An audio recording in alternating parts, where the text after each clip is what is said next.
आप सभी भाई बहनों का आज की ब्रेकिंग आध्यात्मिक न्यूज में एक बार फिर स्वागत है। आज की चर्चा का विषय है अनुकूलता, प्रतिकूलता। अनुकूलता के नीचे हमने सुख लिखा है और प्रतिकूलता के नीचे हमने दुख लिखा है। और दुख को हमने और प्रतिकूलता को हमने काले रंग से दिखाया और जबकि अनुकूलता और सुख को हमने सफेद रंग से दिखाया। और प्रकृति की 84 लाख प्रकार की जितनी भी योनियां हैं, वो सभी के सभी जीवनियों के सभी जीव सदा ही सुख चाहते हैं, दुख कोई नहीं चाहता।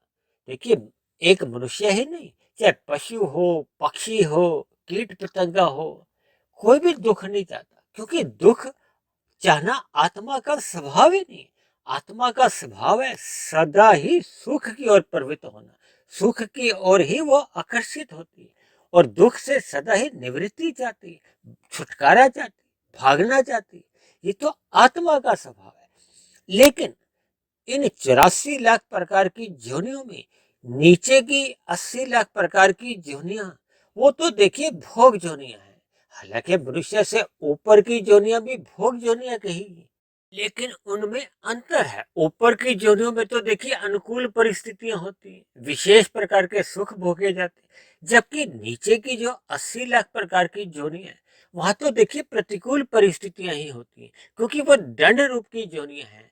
वहां सदा ही एक दुख की स्थितियां बनी रहती। वो तो देखिए परमात्मा की एक दया भाव है कि परमात्मा ने नीचे की सभी 80 लाख प्रकार की जोनियों में जितने भी जीव हैं, उनको अचेत ही रखा है। देखिए, क्रमशः बुद्धि के स्तर पर वो अचेत हैं, ताकि उनको अपने मनुष्य योनि में किए गए पाप कर्मों का अब जो वर्तमान जोनियों में, यानी कि जो अधोगति की जो तामसी जोनियों में जीवन व्यतीत करते समय उनको बोध नहीं हो, उनको पीड़ा नहीं हो।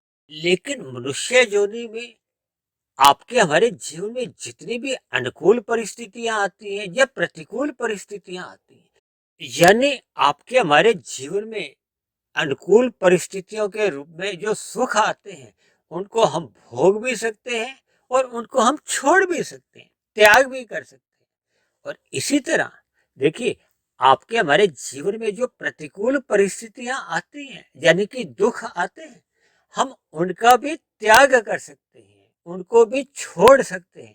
अब आप सोचोगे कि देखिए, आज तक तो ऐसा कभी हमने सुना ही नहीं। और हमारी भी देखिए जितनी भी वीडियो बनी है, उसमें हमने कहा है ना कि पाप कर्म आपके हमारे किए गए पीछा नहीं छोड़ते, यानी कि हमें ये दुख रूपी फलों को तो भोगना होता है। जबकि अक्सर संसार में देखा जाता है कि मनुष्य इन दुखों से भोगते भोगते जब परेशान हो जाता है, तो कुछ लोग देखिए बाबाओं के पास जाते हैं, ज्योतिषियों के पास जाते हैं, तांत्रिकों के पास जाते हैं। कोई अंगूठी पहनता है, कोई माला पहनता है, विभिन्न प्रकार की देखिए उन दुखों को दूर करने की वो प्रक्रिया से गुजरता है। देखिए, प्रत्यक्ष रूप से मेरा इन सभी क्रियाओं से कोई लेना देना नहीं है, क्योंकि मेरा तो देखिए आध्यात्मिक ज्ञानात्मक चैनल है। तो शास्त्रों में जो जो सैद्धांतिक बातें कही गई हैं, उन बातों पे मैं चर्चाएं करता हूँ। तो शास्त्रों में कहा गया है कि मनुष्य योनि कर्म करने में स्वतंत्र है। और दूसरा, ये जो हम अनुकूल और प्रतिकूल परिस्थितियां जो सुख दुख रूप में आते हैं, इनको भोगने में भी देखिए हम पराधीन नहीं हैं। जबकि नीचे की जितनी भी जोनि है, वो अपने दुखों से भाग नहीं सकते, लेकिन मनुष्य इन सुखों को या दुखों को भी, देखिए सुनने में आपको मैंने कहा ना बहुत हैरानगी हो रही, हम इन दुखों को भोगने में पराधीन नहीं। लेकिन एक साधारण मनुष्य है, अज्ञानता के वशीभूत होता हुआ इन सुखों से भी बंध जाता है और इन दुखों से भी बंध जाता है, और इसीलिए मिले हुए जीवन में सुखी दुखी होता रहता है। देखिए, मनुष्य योनि को भोग योनि कहीं भी नहीं कहा गया, केवल कर्म योनि कहा गया है और साधना योनि कहा गया। देखिए, साधना कब आरंभ होती है?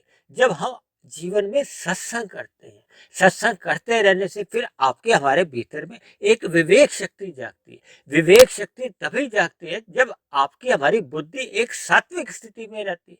परमात्मा ने ये जो मन और बुद्धि रचनात्मक रूप से ये हमें सतोगुण प्रधान ही दी है, इसमें सतोगुण की अनुपात अधिक है, रजोगुण गौण है और तमोगुण अति गौण है। लेकिन मनुष्य अज्ञानतावश, क्योंकि देखिए हम सभी भाई बहनों की जो एक स्थूल इंद्रिय है वो विषय भोगों की ओर सहज ही आकर्षित होती है। बल्कि मैं तो जहां तक भी कह देता हूँ कि हम सभी भाई बहनों की ये जो स्थूल इंद्रिय है ये बाह्यमुखी है। ये बाह्यमुखी होने के कारण ये विषय भोगों की ओर देखिए फिसल जाती है, और जैसे ही ये फिसल जाती है तो मनुष्य इन विषय भोगों को भोगने का आदी होता जाता है। और ये जितने भी विषय भोग हैं ये तो प्रकृति की हैं। इनका स्वरूप देखिए तामसी है। तामसी पदार्थों का जैसे जैसे ये मन बुद्धि पे प्रभाव पड़ता है, वो प्रभाव कैसा पड़ता है कि हम क्रमशः अचेत होते जाते हैं।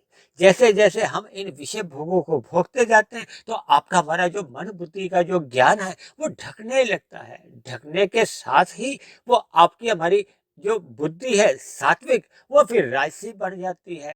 राजसी बुद्धि में आपका हमारा ज्ञान ब्रह्म स्थिति में होता है, धुंधली होती है। जैसे धुंध में हमें अधिक दूर का नजर नहीं आता ना, यानी कि जो हम कर्म कर रहे हैं उनका परिणाम भविष्य में क्या आएगा वो नजर नहीं आता। देखिए धुंध में जब हम गाड़ी चलाते हैं तो हमें पास पास का ही नजर आता है ना। तो इसलिए जब हम कर्म या विषय भोगते हैं तो हमें अल्पकाल के लिए जो सुख मिलते हैं वही नजर आते हैं, उनके दूरगामी क्या प्रभाव होंगे वो हमें नजर नहीं आते, क्योंकि आपकी हमारी अब बुद्धि सात्विक तो रही नहीं, वो राजसी बन गई है। राजसी बुद्धि ही धुंधली होती है।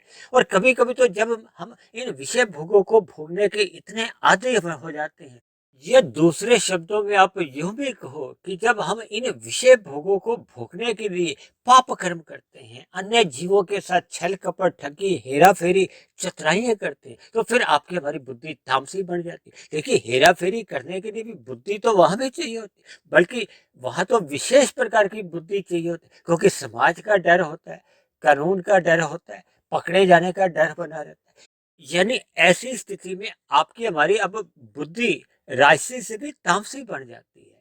तामसी का अभिप्राय क्या है कि अब हमारा जो एक विवेक है वो बिल्कुल ही समाप्त हो जाता है, क्योंकि देखिए हम जितने भी पाप कर्म करते हैं उनका तो भविष्य में हमें 10 गुना अधिक फल मिलता है, हमें दुख भोगने ही होते। तो ये फिर आपकी हमारी अज्ञानता ही है, फिर हम घाटे का सौदा कर रहे हैं, क्योंकि जब हम तामसी बुद्धि में आ चुकी हैं तो इसका अभिप्राय कि भविष्य में हमें उन किए गए पाप कर्मों का दुख रूपी फल भोगना ही होता है। क्योंकि मनुष्य के जैसे जैसे पाप कर्म बढ़ते जाते हैं तो उसके संचित कर्मों का क्रमशः बिगड़ता जाता है। क्योंकि ये जो अनुकूल और प्रतिकूल परिस्थितियां आती कहाँ से हमें समझना होगा। देखिए आपके हमारे जितने भी मनुष्य जोनि में कर्म होते हैं इनको कर्म जोनि इसलिए तो कहा गया, परमात्मा ने प्रकृति ने मनुष्य जोनि को स्वतंत्र छोड़ा हुआ है, साथ में ज्ञान की स्थिति दी हुई है। क्योंकि शास्त्रों में विधि विधान द्वारा एक ज्ञान दिया गया है, निषेध द्वारा भी ज्ञान दिया गया है, किन कर्मों को करना चाहिए, किन कर्मों से हमें बचना चाहिए। क्योंकि हमें शुभ कर्म करने हैं, पुण्य कर्म करने हैं, या निष्काम कर्म भाव से कर्म करने होते हैं। पाप कर्मों से तो सदा ही बचना होता है, यानी कि निषेध कर्मों से मनुष्य को बचना होता है। अन्यथा फिर ये पाप और पुण्य कर्मों का जो कर्माशय जब बिगड़ जाता है तो मनुष्य की मरने के बाद फिर ये नीचे की जोनियों में ये अधोगति होती है।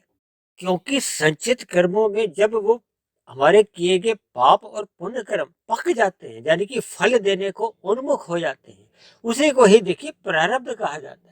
वो प्रारब्ध ही अनुकूल और प्रतिकूल परिस्थितियों के रूप में आता है, यानी कि सुख लाता है या दुख लाता है। यही दो प्रकार के फल है। जब जब मनुष्य निष्काम भाव से कर्म करता है तब तो देखिए उसका प्रकृति से एक नाता ही समाप्त हो जाता है, क्योंकि निष्काम भाव से कर्म करने का अभिप्राय है कि उसको अपने किए गए कर्मों के बदले में प्रकृति से सुख भी नहीं चाहिए, दुख भी नहीं चाहिए। वो तो फिर परमात्मा के ज्ञान मार्ग पर चलता है, परमात्मा से जुड़ता जाता है। जैसे जैसे ज्ञान मार्ग पे उसकी उन्नति होती है फिर वो भक्ति मार्ग पर पहुंच जाता है, फिर भक्ति मार्ग पर पहुंचते पहुंचते वो एक आनंदमय स्थिति में पहुंच जाता है। तो इसलिए मिले हुए मनुष्य जीवन के अर्थ को हमें समझना होगा, क्योंकि मनुष्य जीवन का जो मिला हुआ अवसर है ये साधना जोनी है, कर्म जोनी है, ये भोग जोनी नहीं है। इसलिए हमें मिले हुए अवसर का लाभ उठाते हुए सत्संग करना चाहिए। ये रजोगुण का जो संग है ये मर्यादा में करना चाहिए, ताकि आपके हमारे स्थूल शरीर की आवश्यकताओं की पूर्ति हो जाए। और रात को हमें जल्दी सो जाना चाहिए, ताकि तमोगुण का मल रूपी जो एक दूषित प्रभाव है उससे भी मनुष्य बच जाए।